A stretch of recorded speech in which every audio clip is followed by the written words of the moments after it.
இப்போ நம்ம பைக் வந்துட்டு ஒரு 45 கொடுக்குது மைலேஜ், இன்னொருத்தன் பைக் வந்து ஒரு 50 60 சொன்னானா மைலேஜ் 50 கொடுக்குதுண்ணே. 50 ஒரு மாதிரி நமக்கு வந்துட்டு ஒரு வருத்தமா இருக்கும். அதே அவனும் அதே சொல்லும் போது நமக்கு கொஞ்சம் சந்தோஷமா ஆறுதலா இருக்கும். இப்போ மனசு கொஞ்சம் நல்லா இருக்கு. நல்லா இருக்கா? ஒரு சில சைக்கோக்கள் இருக்காங்க, என்ன தெரியுமா பண்ணுவாங்க, அவன் மேல சாணி அடிச்சுச்சுன்னா நம்ம மேலேயும் அடிக்கணும்னு நினைக்க மாட்டான், அடிச்சிருவான். நான் நன்னா இல்லாட்டாலும் பரவாயில்ல, அவன் நன்னா இருக்கப்படாது. அது மாதிரி ஒரு சில நண்பர்கள் இருக்காங்க, அந்த மாதிரி ஆட்கள் தான் இவங்களும். யாராவது சந்தோஷமா இருந்தாலே பிடிக்கல.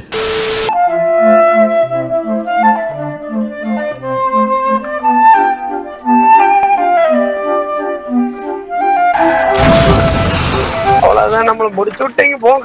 சரியான கிறுக்கு போல. உன்னை பெத்தாலா இல்ல யானை கண்ண கக்குச்சாடா? நான் கேட்க மாட்டேனாங்க, அறிவு வேணாங்க. இந்த மாதிரி கிறுக்கு ஏகப்பட்ட பேர் இருக்காங்கடா.